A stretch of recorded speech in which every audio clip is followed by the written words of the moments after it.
भैया अभी तो कहा, देवेंद्र जी ने भी कहा, मैं भी कह रहा हूँ, रुको थोड़ा, अभी शाम तक रुको, अभी कल शपथ ली है ना। शाम तक उनका समझ में आएगा, मैं तो लेने वाला हूँ।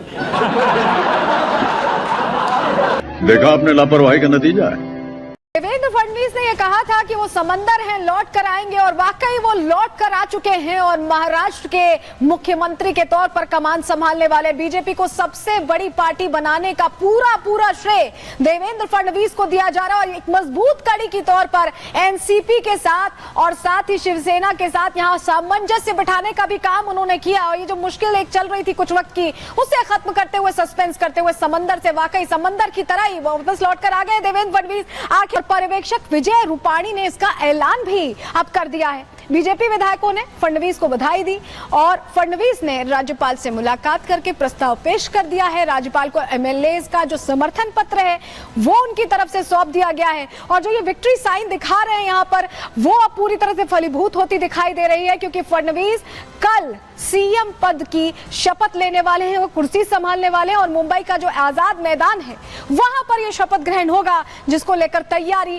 पूरी कर ली गई है। बार-बार तो विधायक दल का नेता चुना गया और उसके बाद तमाम विधायकों ने कैसे बधाई दी। विजय रूपाणी जो थे, निर्मला सीतारमण जिन्हें पर्यवेक्षक नियुक्त किया था, उन्होंने बधाई दी है। और देखिए, जीत के बाद ये वो मौका है जिसका इंतजार सभी कर रहे थे कि आखिर बीजेपी का वो चेहरा कौन होगा। हालांकि नाम सबसे आगे देवेंद्र फडणवीस का ही चल रहा था, लेकिन फिर भी क्योंकि बीजेपी सरप्राइजेस के लिए जानी जाती है, ऐसे में यह सोचा जा रहा था कि कहीं कोई सरप्राइज ना हो।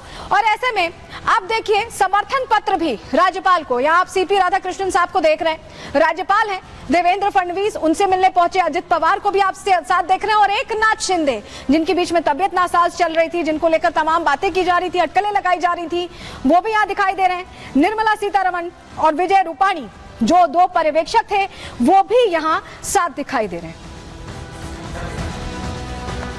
तो कुल मिलाकर देखिए, अब समय तय हो चुका है, कल शाम 5:30 बजे मुख्यमंत्री के तौर पर शपथ लेंगे। राज्यपाल जी से हमने भेंट ली है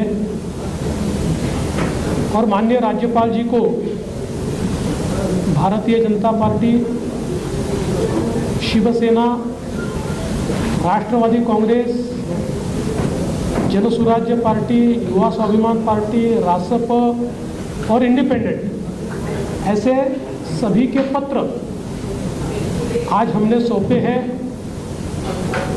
मैं आभार व्यक्त करना चाहता हूं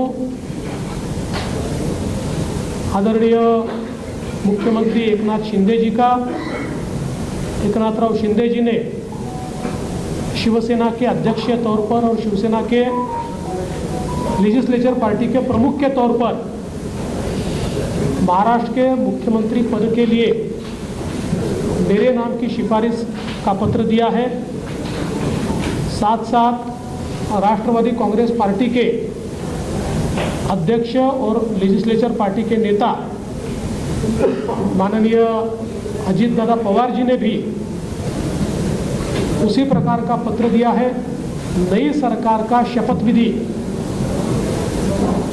ये 5 तारीख को शाम को 5:30 बजे विश्व गौरव भारत के प्रधानमंत्री माननीय नरेंद्र मोदी जी की उपस्थिति में संपन्न होगा। मुंबई के आज़ाद मैदान पर यह संपन्न होगा और इस शपथ विधि में तीनों पार्टी के नेता वहां पर रहेंगे। एक और रोचक तस्वीर यहां सामने आई, क्योंकि बार बार कहा जा रहा था कि एकनाथ शिंदे तो नाराज हैं, वो दूरी बना रहे हैं। जरा तस्वीर आपको दिखाते हैं कि हंसी ठिठोली करते हुए कैसे एक साथ घुलते मिलते हुए नेता दिखाई दिए। एकनाथ शिंदे से दरअसल ये सवाल पूछा गया कि क्या वो डिप्टी सीएम की पद ले शपथ लेंगे। सुनिए जरा क्या कहा। अरे भैया अभी तो कहा, देवेंद्र जी ने भी कहा, मैं भी कह रहा हूँ, रुको थोड़ा, अभी शाम तक रुको, अभी कल शपथ ली है ना। शाम तक उनका समझ में आएगा, मैं तो लेने वाला हूँ।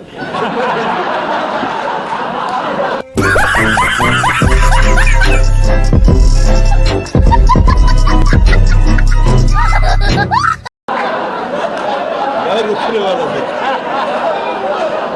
दादा को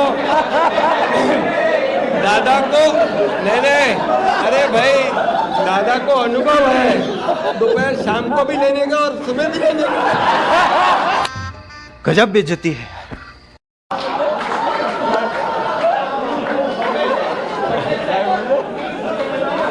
परंतु ऐका, पूर्वी आम्ही सकाळी दोघांनी घेतली होती, तो हे राहून गेलेलो होता. आता पुढं 5 वर्ष आता ठेवणार आहे.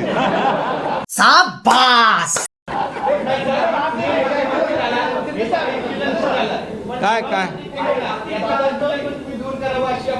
अरे सगळे कन्फ्युजन दूर होतील, थोडी कळ काढा. कळ. काही कन्फ्युजन ठेवणार नाही, सगळं क्लिअर. काही कन्फ्युजन नाही आहे. हे बाबा काही कन्फ्युजन नाही. सगळ्यांना उद्या तुम्ही